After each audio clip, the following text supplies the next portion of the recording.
All right, it's another day, and the president of the United States just posted on True Social just about three, maybe, well, probably coming up on 10 minutes ago.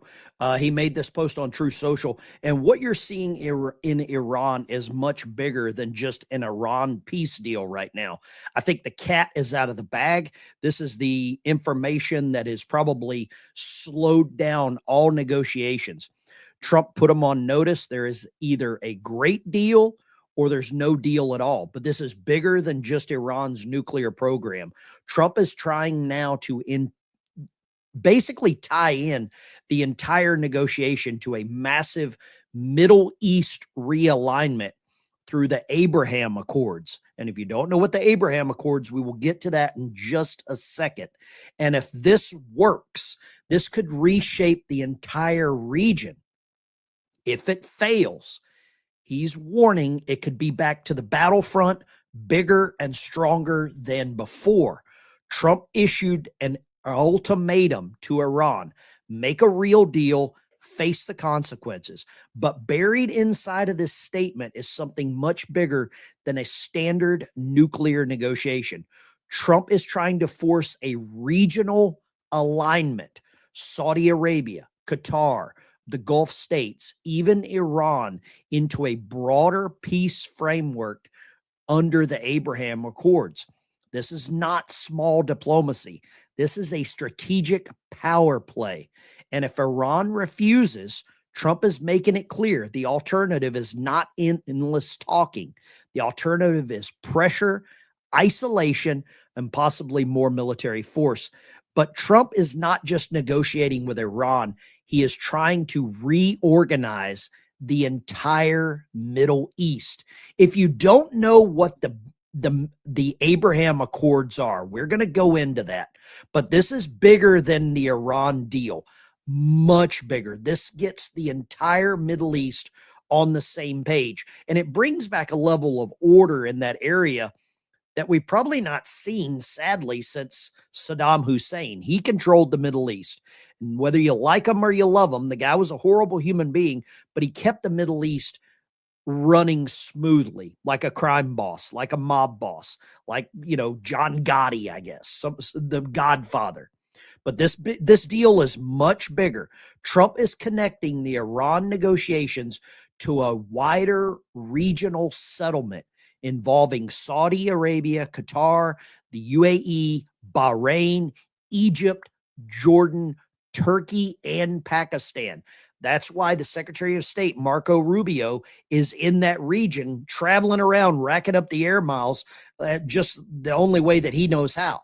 And this is a great deal. The standard is, because it brings peace to that whole area. And I can't even read some of these leaders' names. I'm not even going to try. I would butcher it. I'm a redneck from Lower Alabama. But the countries discussed, it goes in here. The countries discussed: Saudi Arabia, the UAE, Qatar, and Bahrain, already a member. Bahrain's already a member of the Abraham Accords. And the Abraham Accords have proven to be, for the countries involved, a financial, economic, and social boom, even during this time of war, with the current members never even suggesting leaving. The reason for this is that the Abraham Accords have been great for them, will be even better for everybody, and bring true power, strength, and peace in the Middle East for the first time in 5,000 years. The president on Memorial Day is bringing up the fact that they have not had peace there for 5,000 years. And he's been in negotiation. So this is bigger than Iran ever thought. And I'm going to give you some information on the Abraham Accords. That was a peace normalization agreement that President Trump did in 2020. And just in plain terms, so that nobody gets bogged down here, it opens up things like diplomatic relations between all of those countries. It opens up trade and business between all of those countries. It gives tourism and direct flights between all of those countries, what they've not had before. It allows cooperation. It has a security coordination. It's a stronger regional front than operating independently. Think of it as like the coalition that was built between the Axis and the Allies during World War II. And the first major countries that were to join was the UAE and Bahrain. And then they had agreements followed in by Morocco, Sudan, Israel. And the big idea was, instead of waiting for every Middle East conflict to be solved first, they started building cooperations. They started building alliances.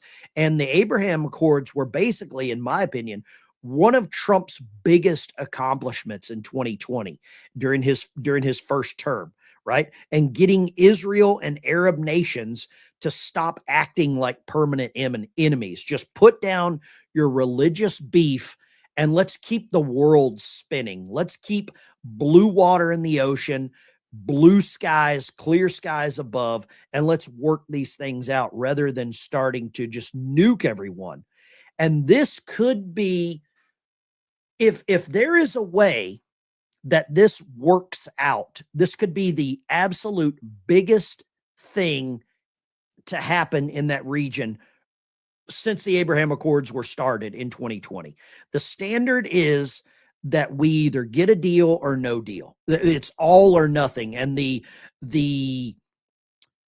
uranium part of this is what could hold up everything. But I think now, by getting some coalition partners, by getting some of these other countries, Saudi, Qatar, UAE, Oman, all these other countries to partner in, it makes it it puts a lot more pressure on Iran individually, which is exactly probably what needs to happen. It's like peer pressure, and we've already got to get rid of somebody here. There you go. Goodbye, troll. But the military threat is still on the table, so don't think that. The president is going to use the military exactly the way he has in the past, up until this point. He is going to leverage the military to get exactly what we need. And Trump says here in this statement, I'm mandatorily let me go back to this so you can see this, because this is monumental. This is Reagan-esque with Gorbachev. He says, therefore, I am mandatorily requesting all countries immediately sign the Abraham Accords. If Iran signs its agreement with me as president of the U.S., it would be an honor to have them also be part of the unparalleled world coalition. The Middle East would be united, powerful, economically strong. By copy of this truth, I'm asking my representatives to begin and successfully complete the process of signing these countries into the historic Abraham Accords. Thank you for your attention to this matter. The other amazing thing about this is, if they sign on to this, they're all confirming the Bible is real and that Abraham was real. And don't get past that. Don't get past this. This was named the Abraham Accords for a reason, because everything came from that.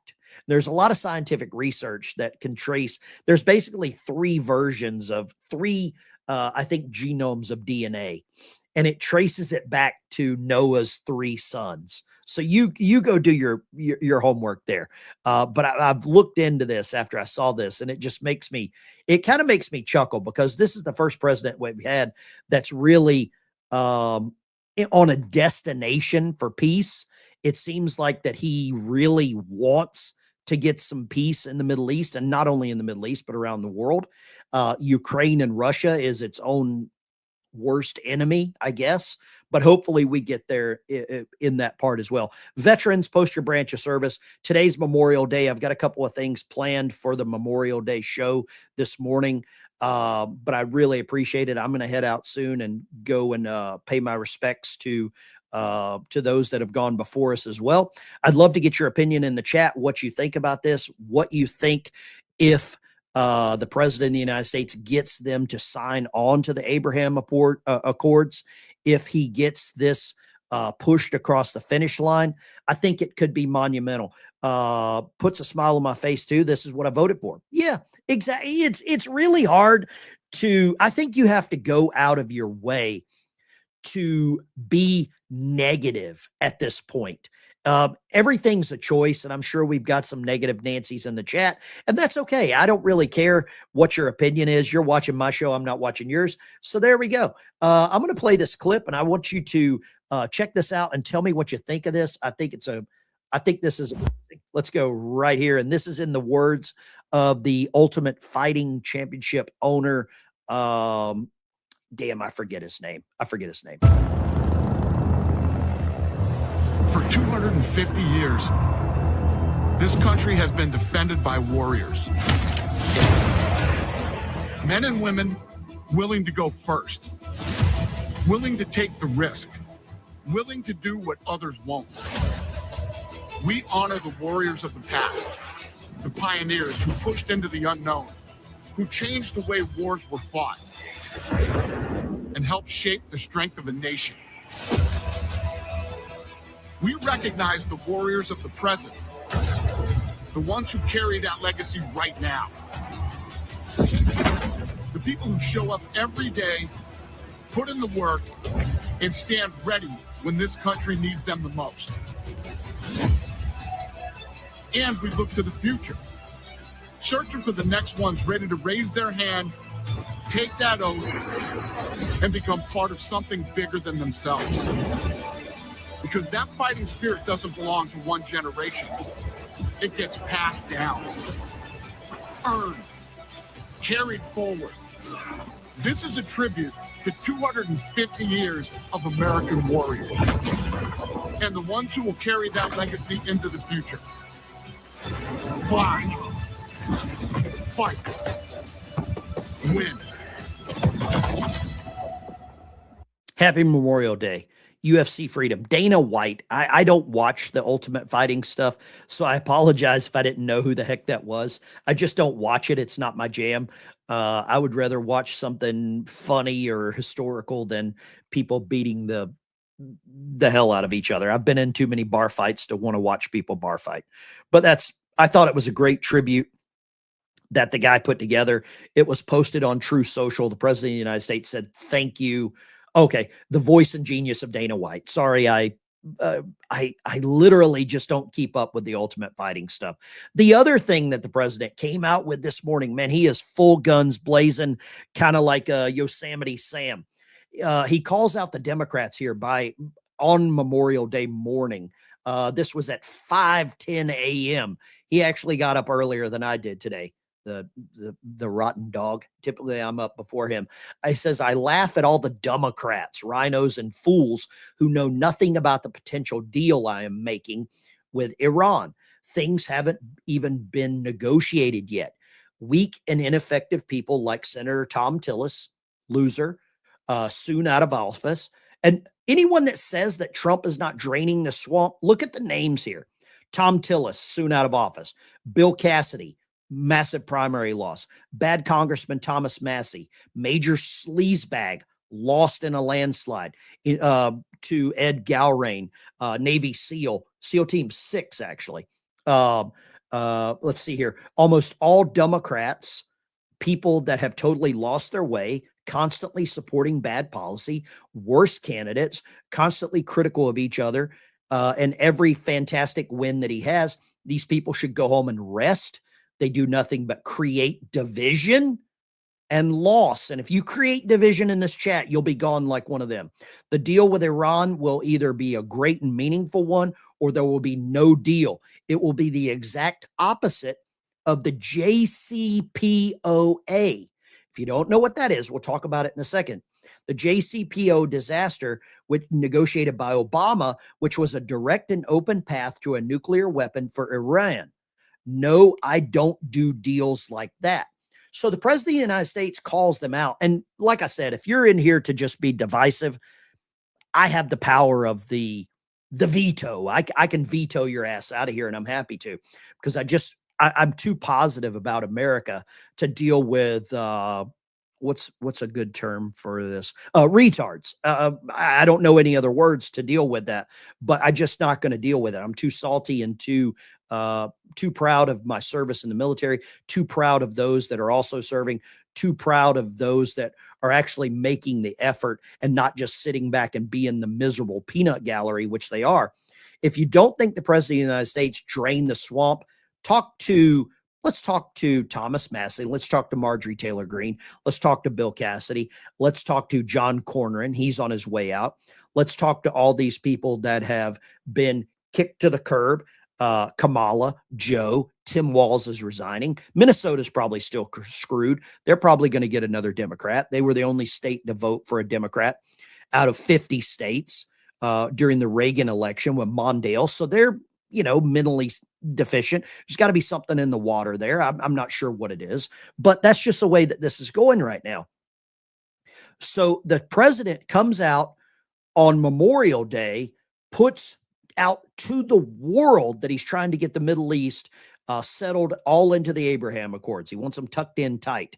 Then he goes and posts about the Democrats and the rhinos who know nothing, that are always speculating about what the president is doing. I got a poll in the chat that I went with because I think this is very relevant. Can the news media function without White House leaks? 57% of you say no. And that's what we're seeing right now. 8% say real reporting still exists. I don't know where it is. Maybe it's here. Only if they lose access, 4%. Leaks are political weapons, 32%. I believe that's what happened before. I believe that's what the president experienced during his first term. He has garnished and gathered and really puts a lot of emphasis on loyalty. And if you're loyal to the president, he's going to keep you around. And if you're not, if you start leaking, Joe Kent, you're gone. I believe Joe Kent was forced out. They found him leaking information, and that's exactly what happened. That's my opinion. I can't confirm it. I don't have the security clearance to confirm it, but that's what I think happened. And I think what we're seeing right now is the news media is failing because they don't have the leakers to give them to lead them to the next story. They can't operate on their own. You saw it just a couple of days ago at the shooting outside of the White House with this poor dumb child, bless her heart, as my grandmother would say, that was standing there as she heard gunshots. And she was just like, "Oh, is that a gunshot?" Yeah, you're really on the front page recovery. We're going to cover a little bit more of the news this morning, but I do want to talk a little bit about Memorial Day. Memorial Day is look at this. Fox News is behind us. Fox is behind us already. Look at this. We are ahead of the curve.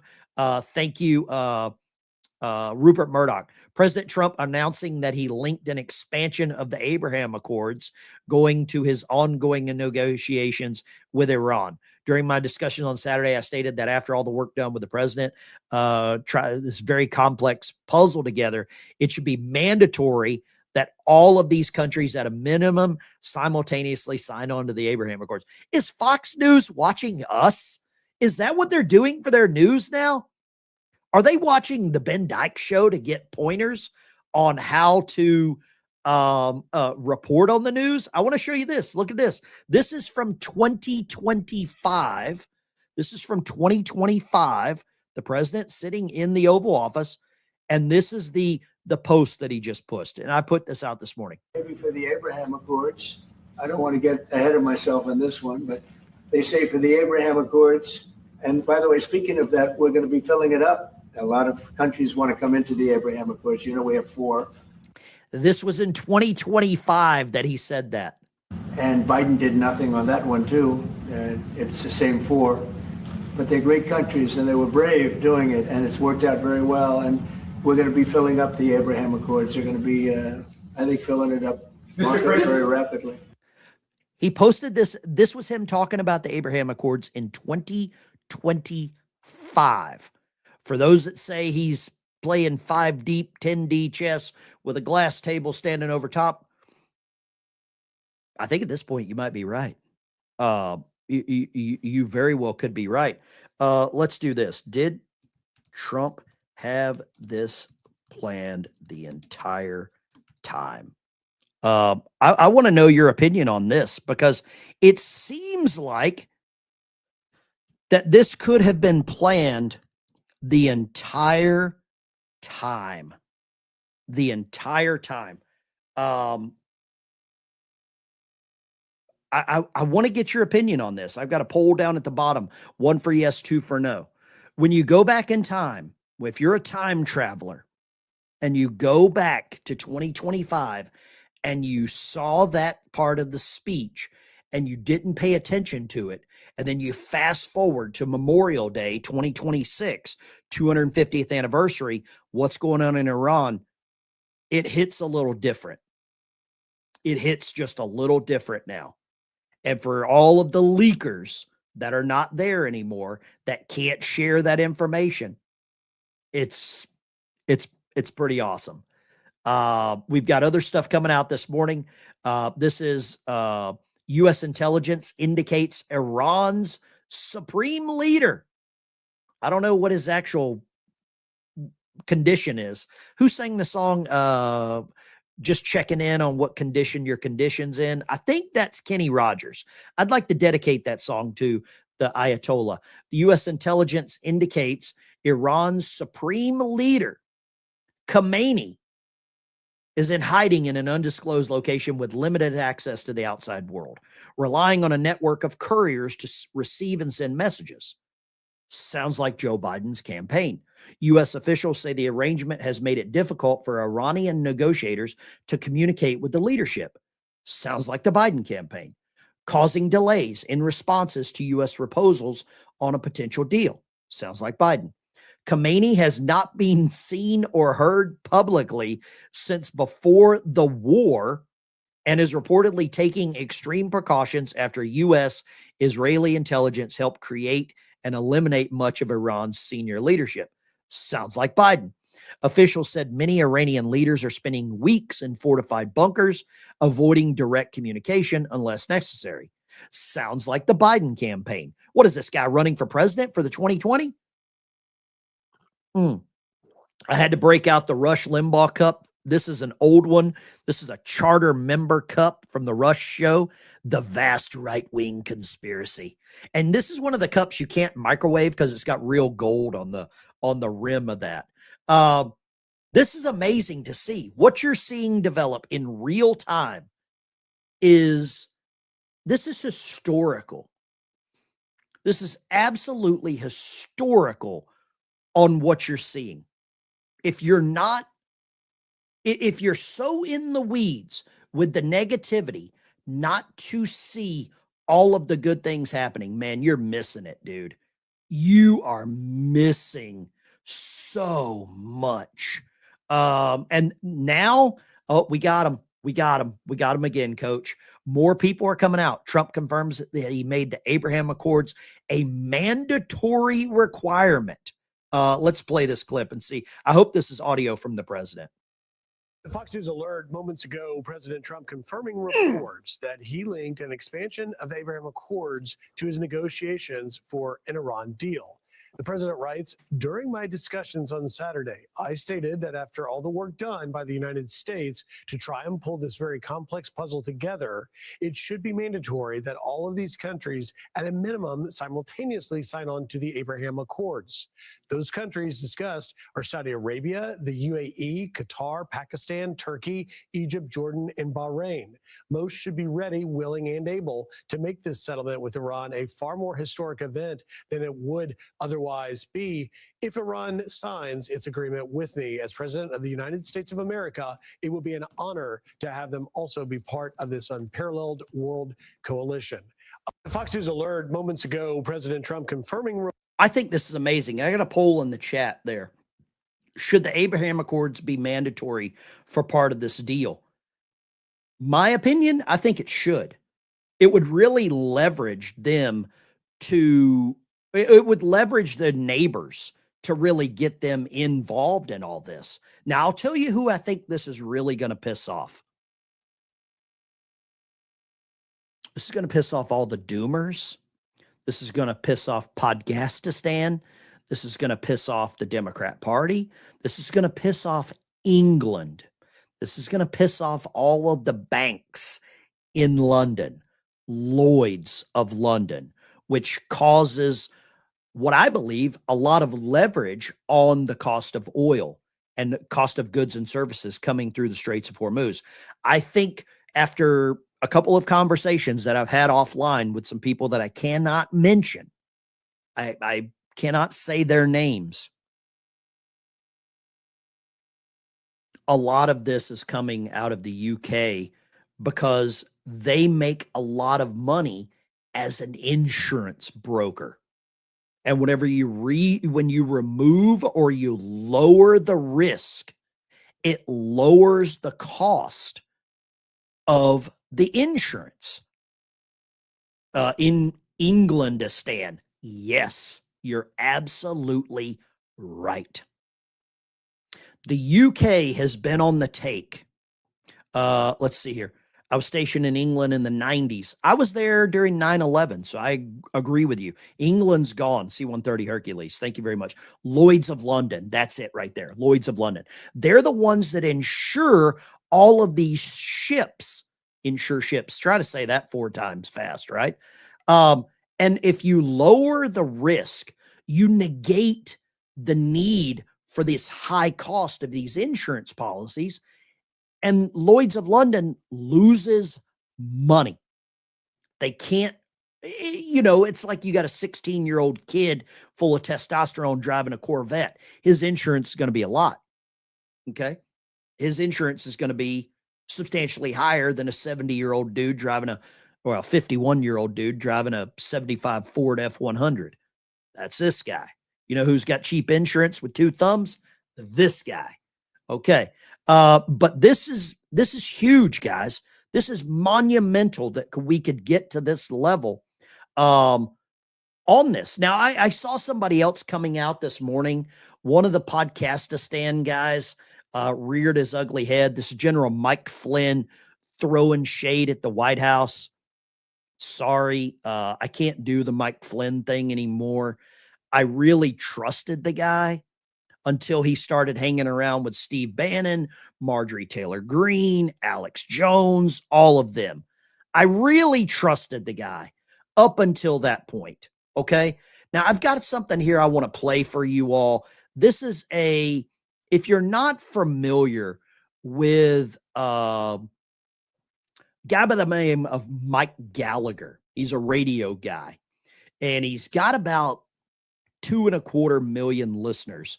And I like Mike Gallagher because there's always been a void for me for radio after Rush was gone. And I can't listen to my own shows. That's just weird. But I listen to Mike Gallagher because I believe that this guy is on point. And I want you to listen to what he says here about Obama. Of all the Democrats lining up saying that we should absolutely have a mass deportation of criminal illegal immigrants. It's amazing. Obama, Hillary, Bill Clinton. Check out this montage that I saw last night on X. You're a criminal, you'll be deported.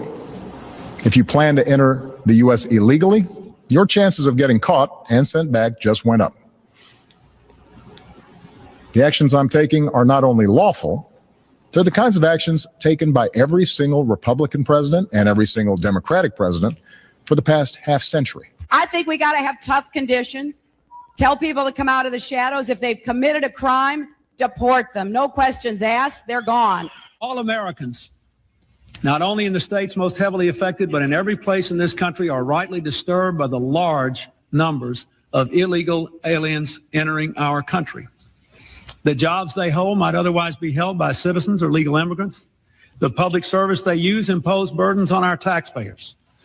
That's why our administration has moved aggressively to secure our borders more by hiring a record number of new border guards, by deporting twice as many criminal aliens as ever before, by cracking down on illegal hiring, by barring welfare benefits to illegal aliens. In the budget I will present to you, we will try to do more to speed the deportation of illegal aliens who are arrested for crimes, to better identify illegal aliens in the workplace as recommended by the commission headed by former Congresswoman Barbara Jordan. We are a nation of immigrants, but we are also a nation of laws.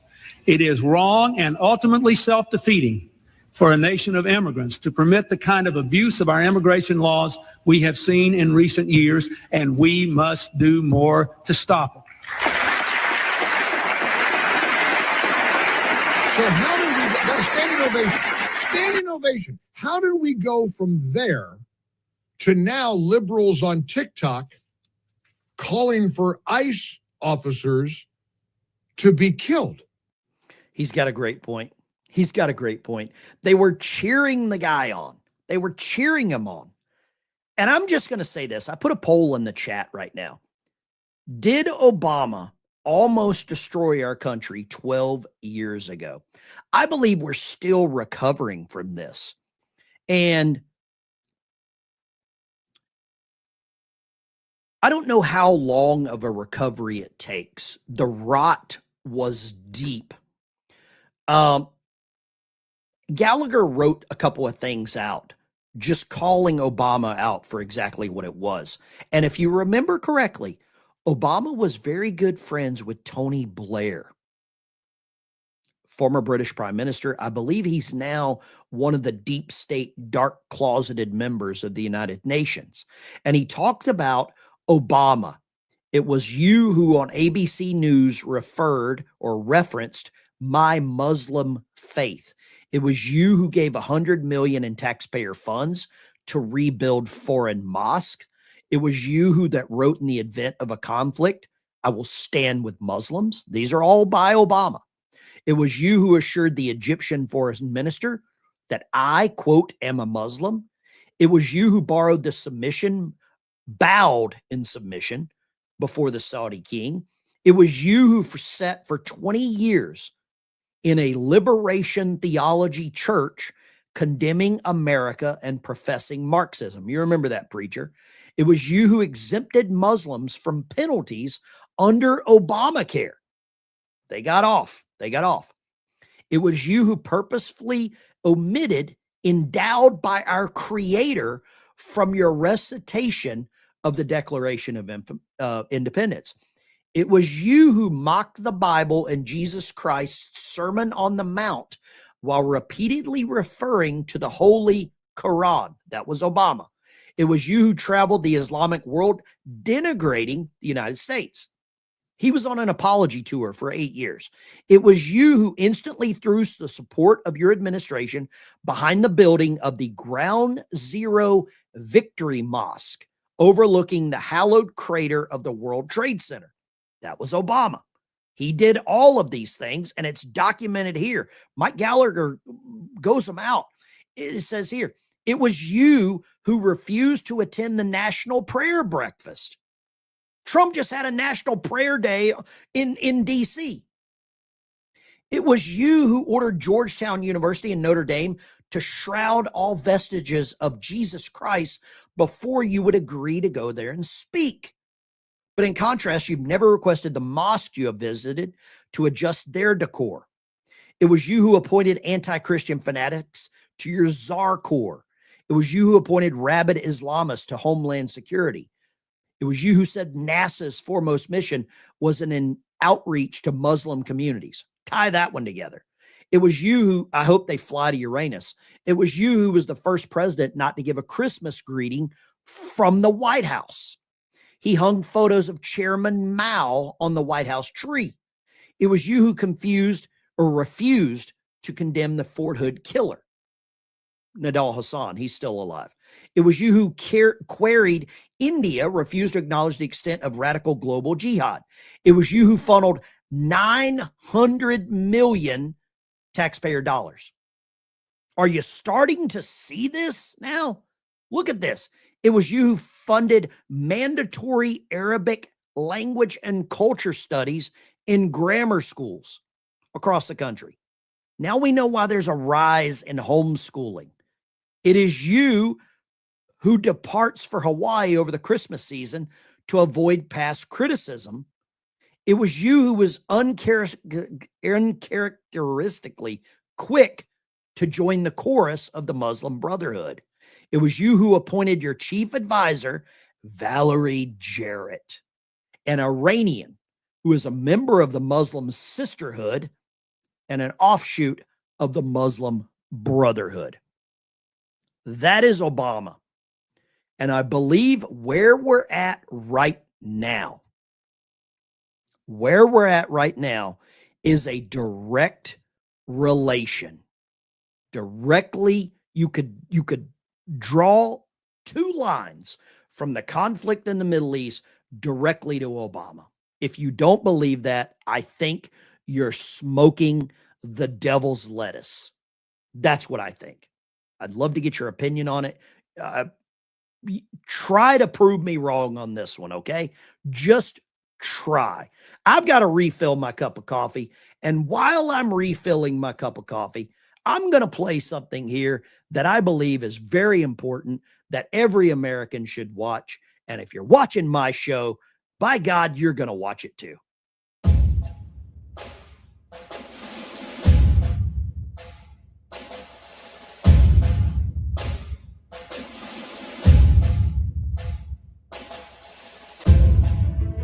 The sight before us is that of a strong and good nation that stands in silence and remembers those who were loved and who in return loved their countrymen enough to die for them. Yet we must try to honor them, not for their sakes alone, but for our own. And if words cannot repay the debt we owe these men, surely with our actions, we must strive to keep faith with them and with a vision that led them to battle and a final sacrifice. Our first obligation to them and ourselves is plain enough. The United States and the freedom for which it stands, the freedom for which they died, must endure and prosper. Their lives remind us that freedom is not bought cheaply. It has a cost. The willingness of some to give their lives so that others might live never fails to evoke in us a sense of wonder and mystery, and how they must have wished, in all the ugliness that war brings, that no other generation of young men to follow would have to undergo that same experience. As we honor their memory today, let us pledge that their lives, their sacrifices, their valor shall be justified and remembered for as long as God gives life to this nation. And let us also pledge to do our utmost to carry out what must have been their wish, that no other generation of young men will ever have to share their experiences and repeat their sacrifice.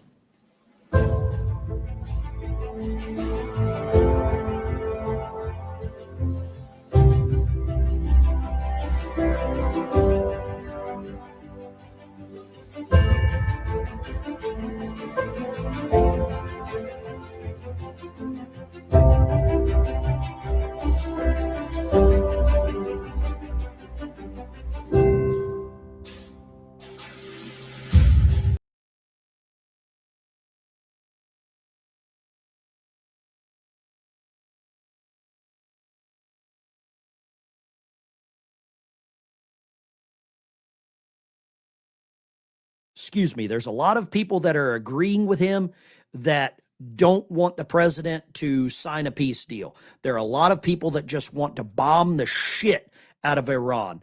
And I think what we're seeing right now is real leadership, real leverage, and we're seeing a movement by this president to get the Middle East to come back to some level of leverage. Sorry, I think the mic was muted. Fred was playing with the audio there. There we go. Now you can hear me. I'm sure you can. 5x5. Let me know what you think there. I've got another clip I want to play here. And I think Reagan did a great job explaining this, explaining what Memorial Day. Yeah, I'm going to blame Corn Pop. He's typically a loser and hanging out in the chat. So we'll blame Corn Pop. Absolutely. Here we go.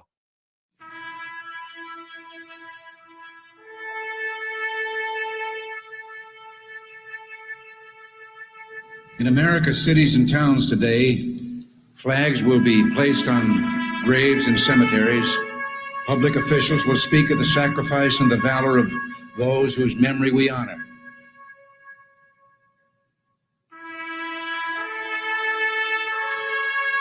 I have no illusions about what little I can add now to the silent testimony of those who gave their lives willingly for their country.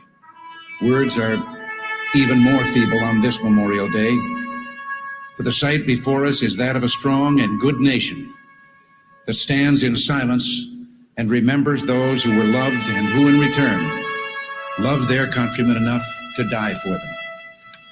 Yet we must try to honor them, not for their sakes alone, but for our own. And if words cannot repay the debt we owe these men, surely with our actions, we must strive to keep faith with them and with a vision that led them to battle and a final sacrifice. Our first obligation to them and ourselves is plain enough. The United States and the freedom for which it stands, the freedom for which they died, must endure and prosper. Their lives remind us that freedom is not bought cheaply. It has a cost. It imposes a burden. And just as they whom we commemorate were willing to sacrifice, so too must we, in a less final, less heroic way, be willing to give of ourselves. Each died for a cause he considered more important than his own life. Well, they didn't volunteer to die. They volunteered to defend values for which men have always been willing to die if need be. The values which make up what we call civilization. And how they must have wished, in all the ugliness that war brings, that no other generation of young men to follow would have to undergo that same experience. As we honor their memory today, let us pledge that their lives, their sacrifices, their valor shall be justified and remembered for as long as God gives life to this nation. And let us also pledge to do our utmost to carry out what must have been their wish, that no other generation of young men will ever have to share their experiences and repeat their sacrifice. Earlier today, with the music that we have heard, and that of our national anthem, I can't claim to know the words of all the national anthems in the world, but I don't know of any other that ends with a question and a challenge as ours does. Does that flag still wave o'er the land of the free and the home of the brave? That is what we must do. What a great speech by the former president, Ronald Reagan. God bless him. I want you all right now, if you have a family member that has gone before you, have served this country, paid the ultimate price, the full measure, post their branch of service, their name in the chat. I would love to see that. I think everyone that's watching should see that. That was a great speech by Ronald Reagan. And on Memorial Day, the president of the United States that we have currently is trying not to send more men and women into combat. I don't believe that he wants to add. Arlington Cemetery is running out of space. I don't think he wants to add people to that. One of the most powerful tools that the president of the United States holds as a commander-in-chief is to put men and women in combat.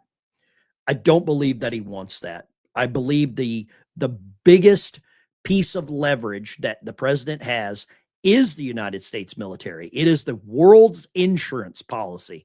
And if he can use that to get Iran to come to some level of negotiation, then I think that's exactly what should happen. And I hope that that is what happens. I don't think he is going to take this lightly going into any further negotiations. I believe this is part of the reasons that these negotiations have failed, is because it's so big. And he's trying to get these other countries to leverage into this. Apparently, we got breaking news this morning.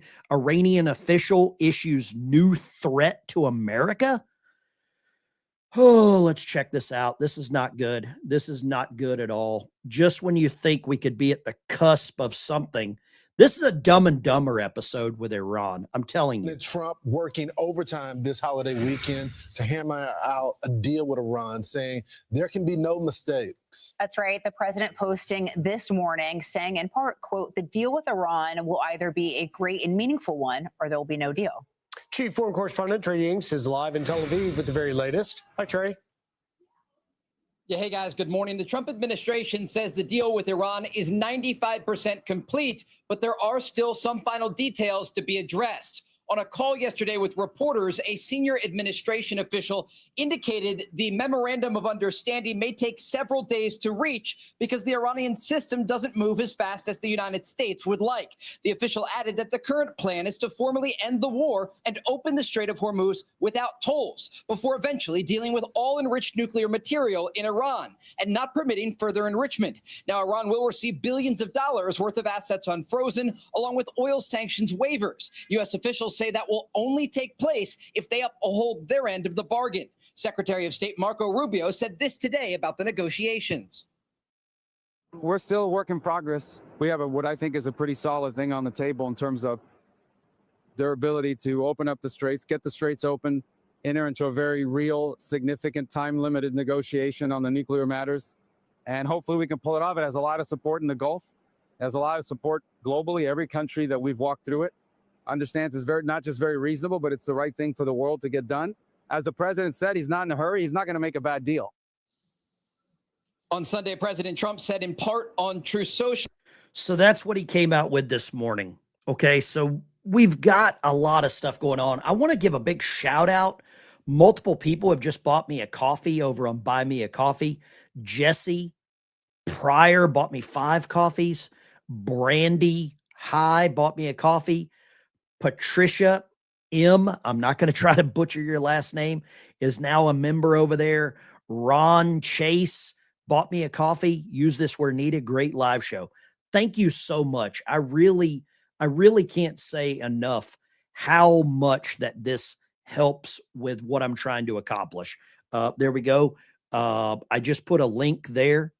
Oh, that's me, Brandy. Okay, gotcha. Queen Bee is Brandy. Okay, I'm starting to connect some dots here. Okay, I'm starting to connect some dots. I want to take some phone calls this morning, and we've got to make the calls quick, though. I can't do a long conversation with everyone, but I would like to take some phone calls. I would like to get some opinions on what's going on, what you think about what's happening. If you think that we will get a real peace deal in the Middle East, if President Trump is, I believe he is scaling the Middle East against each other. I believe that he is actually trying to make this bigger than what any of us really expected.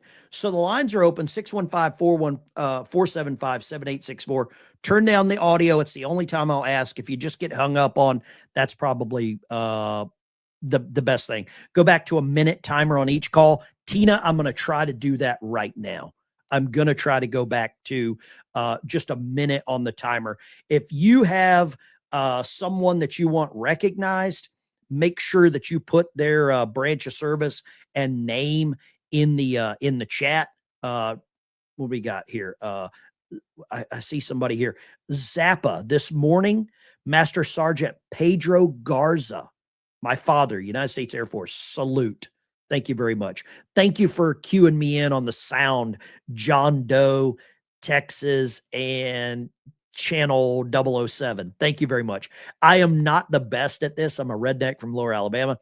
Tom, to all our veterans, thank you for your courage, sacrifice, and service to our country. May God richly bless and protect each of you and their families. Absolutely. Mark, $20 super chat. Thank you. Let me give all of you a boom shakalaka. Amen. Hallelujah. And boom shakalaka. Thank you so much.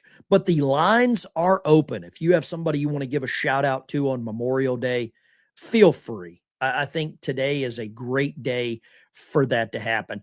I'm going to put a new poll in the chat here. And Real KRO, it's good to see you back. So we've got, did Obama almost destroy our country 12 years ago? 98% say yes. I think we're still experiencing damage control. from what Obama did. I really believe that is, we're still recovering. It is a sucking chest wound that we're trying to get out of. Let's go right here. You're on the clock. Go right ahead. Where are you calling from? This is Joe calling out of Oregon. Joe in Oregon. What do you got, Joe? Oh, I think Trump has a good old plan, and he is getting everyone to participate and hopefully bring some peace to that whole area over there in the Middle East and the Southern Asian area. And I do agree with you that Obama divided this country during his last few years in office, and that was a game plan of putting us towards socialism and the Democrats' idea. I don't know.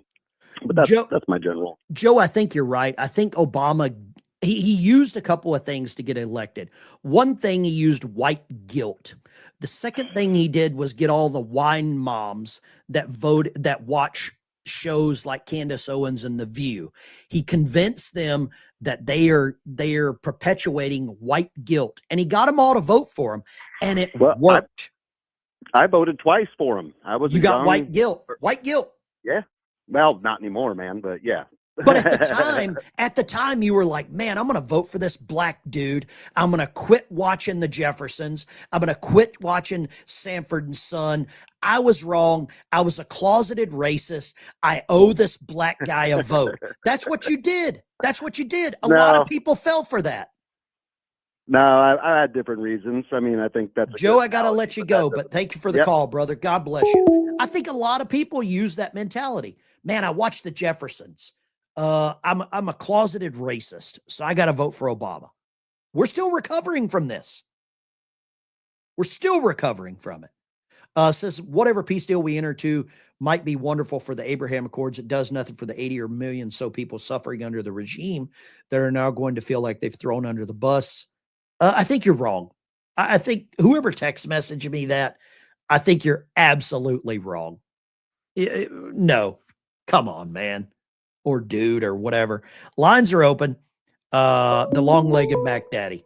Let's go Bobby, Tennessee. What you got? Hey, yeah, Dearborn, Michigan, and all these other, I'm going to call them Islamist cities that we have. Sure. Obama did that. Obama did that. That was the seed he planted for the takeover of our country. I mean, there's no denying it. That's their whole everywhere they go. And that's all I have to say about that. I just hate it. I still think we're recovering from the Obama administration. You will never convince me. Nope. Well, I mean, look at it. All of the liberal judges that he put in place 12 years ago are still holding up what the American people voted for. Yes, sir. And they're all playing. They're the blockers. They're blocking everything that normal people want to get done. And I don't know. It may take another 30 years to clean that whole thing out. I mean, because he made sure he put younger people in there, with the exception of 2 or 3, and he put foreigners in. So, I agree. No more aliens from other countries can hold any office anywhere. I don't care if it's a dog catcher. I agree. Bobby, thank you for calling, brother. God bless you.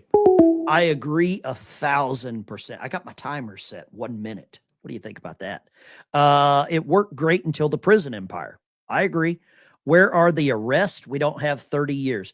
DJ Color Zone, if you think that the Department of Justice is not working behind the scenes to make that stuff happen, you're crazy. Let's go line 4. What do you got? Hey there, this is Lisa in Tennessee, and my first time getting through to you. Listen, when it comes to Obama, back when I did a study on the Muslim Brotherhood in America, there were at least, this is way back then during Obama, at least 14 different training centers all around the United States in different states. And his advice to the FBI was, well, let's just watch them. Let's just sit and watch them instead of actually eradicating them immediately. Yeah, I completely agree. And I think we are still finding remnants of what was left behind. What was left behind. Thank you for calling. God bless you. First time caller out of Tennessee. Saudi Maynor. I can't complain. I got hoodwinked on Hillary. If you voted on Hillary, go put your head in the toilet and flush.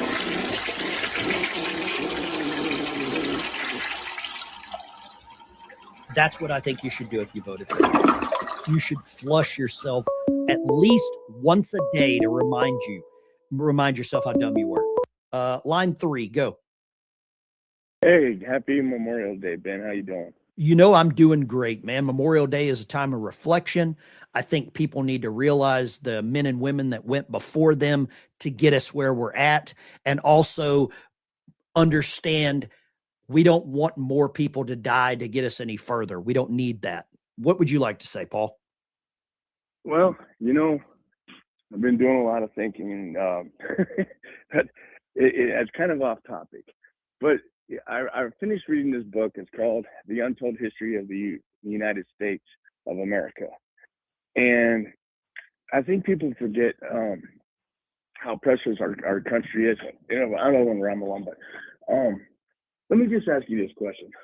What is the sole purpose of the immigration process that we started way back in 1965? What kind of people are saying, hey, how can we F up a great thing like the United States? And what is the end plan? They never describe what their end plan is.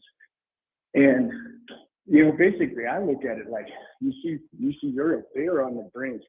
5 or 6 countries are about ready to hit civil war because of these policies. And if I was a politician that made a decision for his immigration, would I not be smart enough to realize that the very people I'm bringing in would be putting my life and my heritage and my traditions in jeopardy, just like I want to put everybody else's? I mean, what is their end? Paul, I'm going to cut you off, but I think you're right. I think you're onto something. Thank you for calling, Paul. I think what the goal is to dilute patriotism, dilute the American way of life, dilute. It's to make weaker the American way of life. It is to dilute the Constitution, dilute our sovereignty.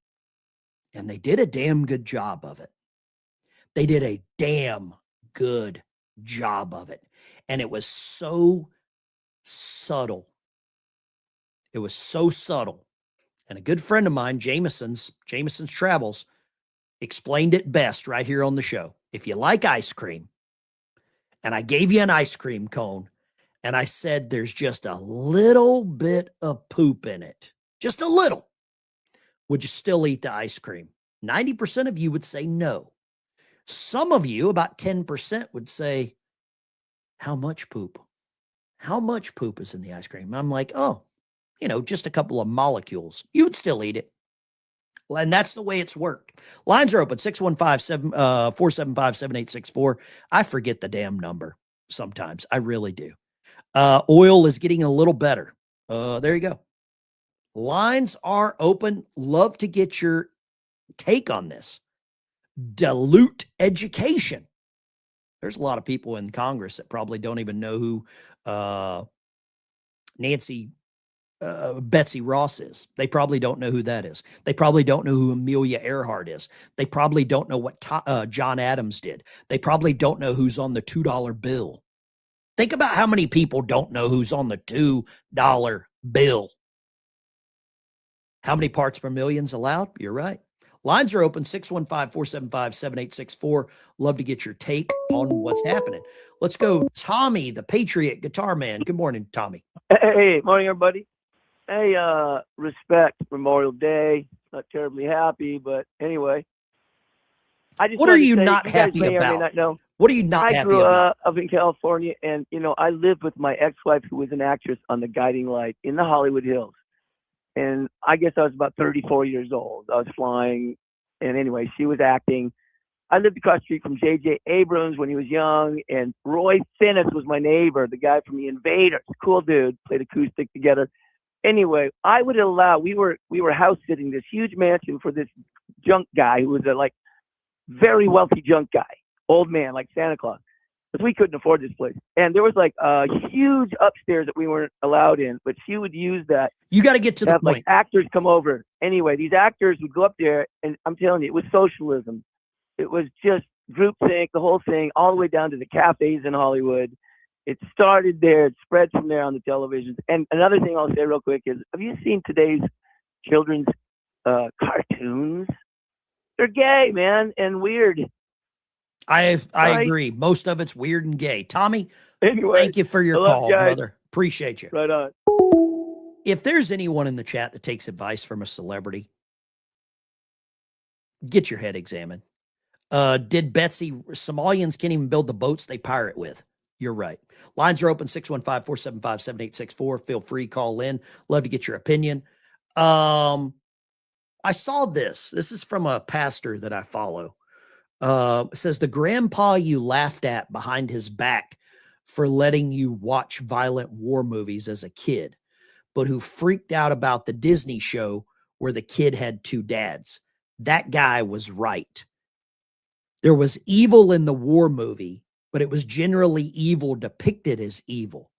In a great struggle between good and evil, and it trained the consciences of a generation to value things like valor, self-sacrifice, courage, integrity, honor, and patriotism. And yes, patriotism is a good thing. My dad used to say the worst kind of person who was born on third base and acts like he hit a triple. You know, those entitled silver spoon people.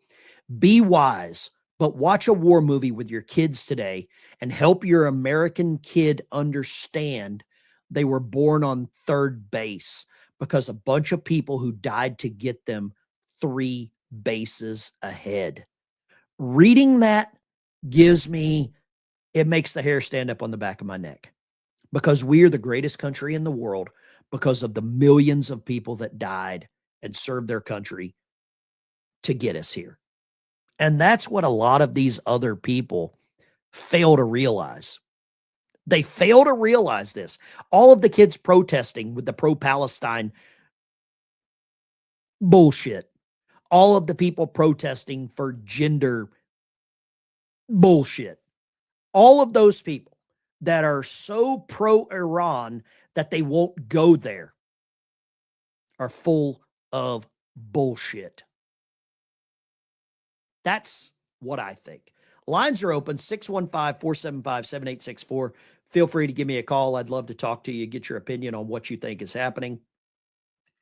You know what? I think we might do this. I think let's do this right here. I think this is a very good segue into something that maybe some of you have seen. Maybe some of you haven't seen it.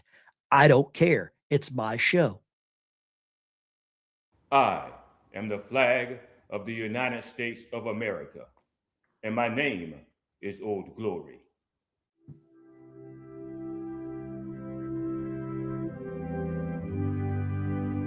I fly atop the world's tallest buildings.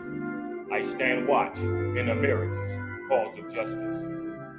I fly majestically over great institutions of learning. I stand guard with the greatest military power in the world. Look up and see. I stand for peace, truth, honor, and justice. I stand for freedom. I am confident. I am arrogant. I am proud. When I am flown with my fellow banners, my head is a little higher, my colors a little truer. I bow to no one. I am recognized all over the world. I am worshipped. I am saluted. I am respected. I'm revered. I am loved, and I am feared. I have fought in every battle of every war for more than 200 years. Gettysburg, Shiloh, Appomattox, San Juan Hill, the trenches of France, the Argonne Forts, Antietam, Rome, the beaches of Normandy, the jungles of Guam, Okinawa, Tara, Korea, Vietnam, the Persian Gulf, Afghanistan, and a score of other places long forgotten by all, except by those who were there with me. I was there. I led my sailors and Marines. I followed them. I watched over them. They loved me. I was on a small hill in Iwo Jima.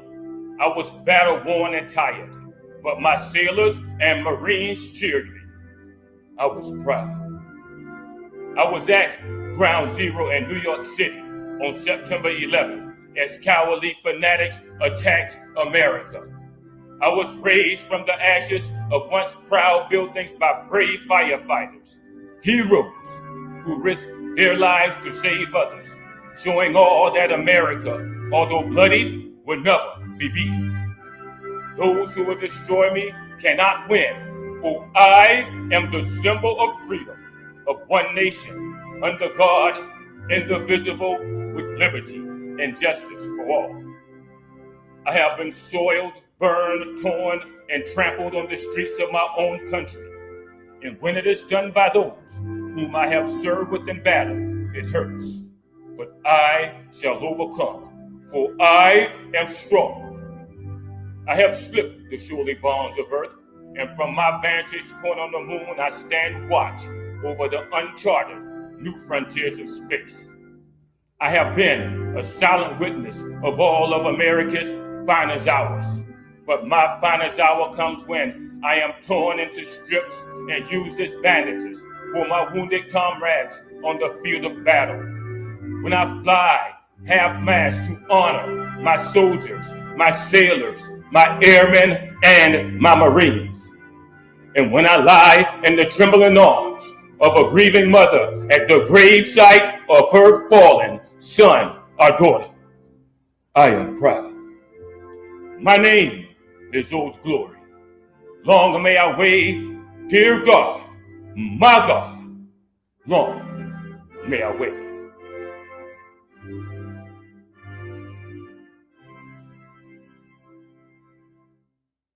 That is Old Glory by Master Chief Mac Ellis, retired. I've had the privilege to meet Mac Ellis. Great guy, real patriot. If Justin, you took the words right out of my mouth. If this doesn't make you proud, then get the hell out. I agree. I just think that what we're seeing right now is a real opportunity to get back to something great. And we're on the cusp of what I believe. I think we're on the cusp of getting back to a real change in the Middle East. And hopefully that happens. Hopefully the president can push this deal across the finish line. I really hope that that is the truth. Lines are open, 615-475-7864. Lines are open. Love to get your take on what you think is happening. What do you think the next move is for the president? What you think next move is in the Middle East? But I think what we're going to see in the next couple of days is a lot of, I had to ban Heidi. I just can't deal with drunk Canadians. And I'm not going to have anyone say anything disrespectful about our country in the chat. That's just, it's just not going to end well for anyone that does that here. I've got veto power. Let's just call it that. I've got veto power. Let's go right here. Line 3. Go right ahead.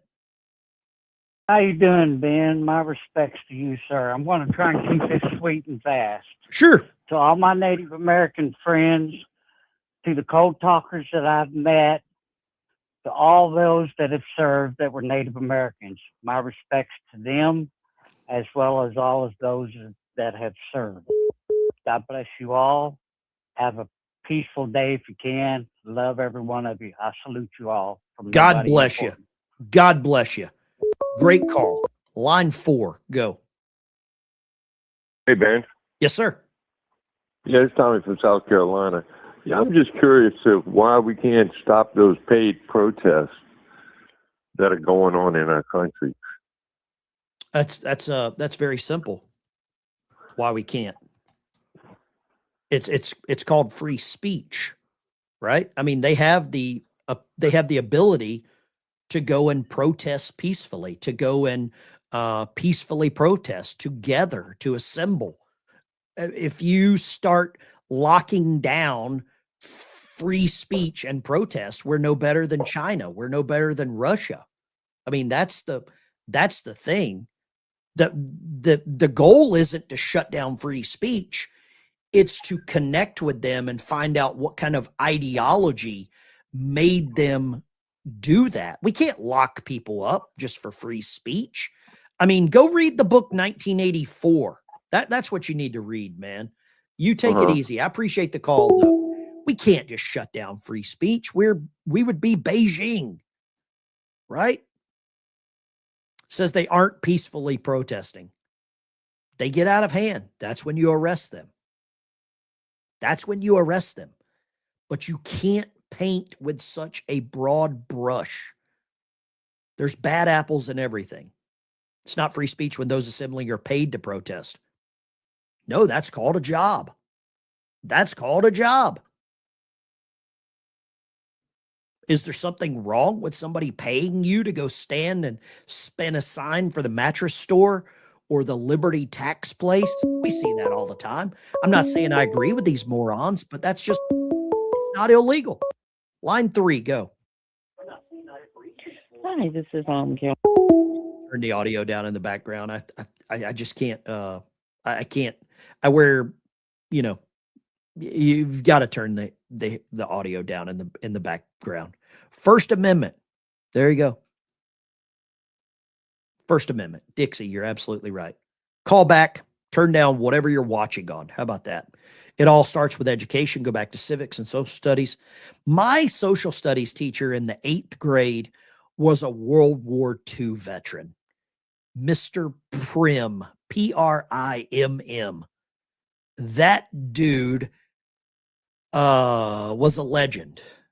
And I only found out that he was a World War II veteran because my grandfather told me that they served together. So there you go. The old guy at the grocery store, and I'm probably eventually going to be the old guy at the grocery store, has a lot to say, has a lot to tell. But, you know, you've just got to give them a chance to tell that story. Turn your audio down when you call. Yeah, there you go. I've got hearing aids. Perfect. Turn it down. I wish there were more veterans teaching in elementary schools, in middle schools, in high schools. But they've done a good job of getting rid of that, right? And there was a guy at my school. His name was he was the janitor at our school. His last name was Catterton.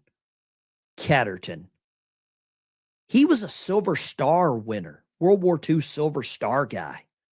There's a guy that comes to my office. There's a Purple Hearts group that meets at my office once a month. Some of the conversations I've been privy to hear from them is amazing. There's a guy in my office. His name's Ken. I won't give you his last name. He's got 2 Silver Stars. He was part of MACV SOG in Vietnam and a tunnel rat. Let's go here. Line 3, go. How you doing, sir? Good morning. Good morning. So I believe you were on the bottom of the ocean. I want to know, did you ever see any extraterrestrials underneath there? Extraterrestrials at the bottom of the ocean. Yeah, under the water. So why are we not using our robotics in the military instead of human? You don't think we are?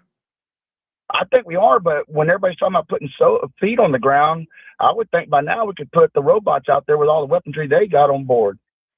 Where are all the robots? Well, getting built, or I'm sure we already have a hell of a warehouse full, wouldn't you think? So you think we should deploy robots to Iran? That's better than human life being lost. Okay. On our side. Where did you get the information that we've got all these robot soldiers? I want to see this. You got Elon Musk and the president of China sitting there racing for the first ones to come in and work in your house. They can put flesh-looking stuff on them, make them look like people and everything. Okay.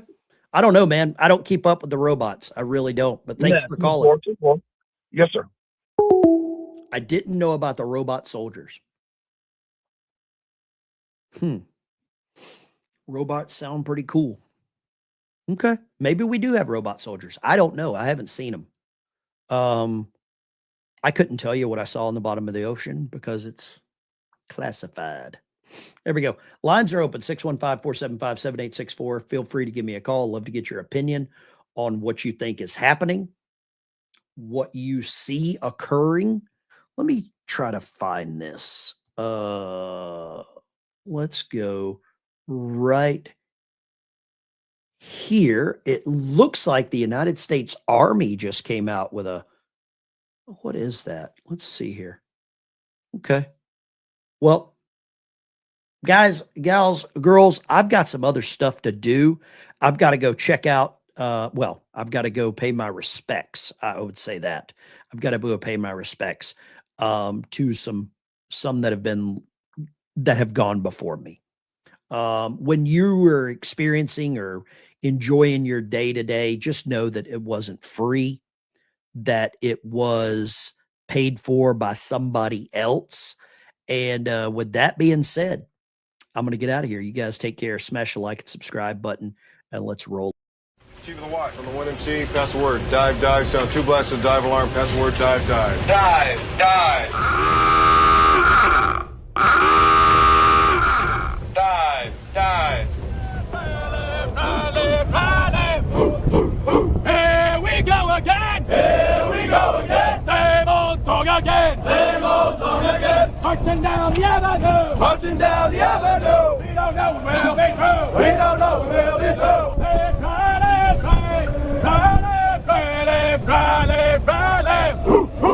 A long, long time ago. Long, long time ago. Heard it on the radio. Heard it on the radio. Sounds so good to me. Sounds so good to me. US Navy Submarine. US Navy Submarine. Recruiter just inside here. Recruiter just inside here. Turns out I gave them 5 years. Turns out I gave them 5 years. Had to get out of boot camp. Had to get out of boot camp. They won't like the smoking lamp. They won't like the smoking lamp. Now I'm a submariner. Now I'm a submariner. Rolling in the deep, sir. Rolling in the deep, sir. Top secret mission, hush, hush. Secret mission, hush, hush. No one's gonna find us. No one's gonna find us. 6 months below the ocean. 6 months below the ocean. Can't remember the sun. Can't remember the sun. Can't write my wife no letters. Can't write my wife no letters. And Tony's gonna get her. Tony's gonna get her. But I won't trade this life away. I won't trade this life away. Makes it worth the Navy pay. Makes it worth the Navy pay. If I can't be a bobblehead. I can't be a bobblehead. Might as well just be dead. Might as well just be dead. A long, long time ago. Long, long time ago. Heard it on the radio. Heard it on the radio. Sounds so good to me. Sounds so good to me. US Navy Submarine. US Navy Submarine. Say Riley, Riley, Riley, Riley, Riley. Hey, sailor. Hey, sailor. Where have you been? Where have you been? I've been to Coral Sea. I've been to Coral Sea. Fighting for liberty. Fighting for liberty. Fighting for freedom. Fighting for freedom. Hey, sailor. Hey, sailor. Where have you been? Where have you been? I've been to Korea. I've been to Korea. Fighting for liberty. Fighting for liberty. Fighting for freedom. Fighting for freedom. Hey, sailor. Hey, sailor. Where have you been? Where have you been? I've been to Vietnam. I've been to Vietnam. Fighting for liberty. Fighting for liberty. Fighting for freedom. Fighting for freedom. Hey, sailor. Hey, sailor. Where have you been? Where have you been? I've been to Desert Storm. I've been to Desert Storm. Fighting for liberty. Fighting for liberty. Fighting for freedom. Fighting for freedom. Hey, sailor. Hey, sailor. Where have you been? Where have you been? I've been to Afghanistan. I've been to Afghanistan. Fighting for liberty. Fighting for liberty. Fighting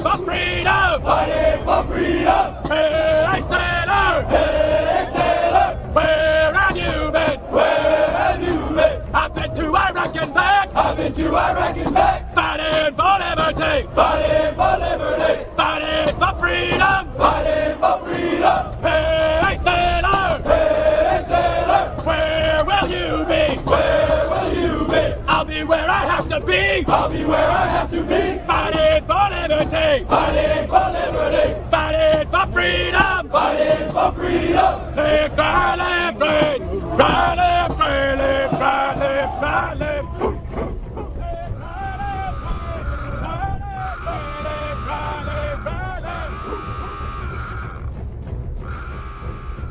Okay, guys, gals, girls, this is Ben Dykes Show. Smash a like and subscribe on your way out the door. See you in the next one. Ben Dykes Show is out.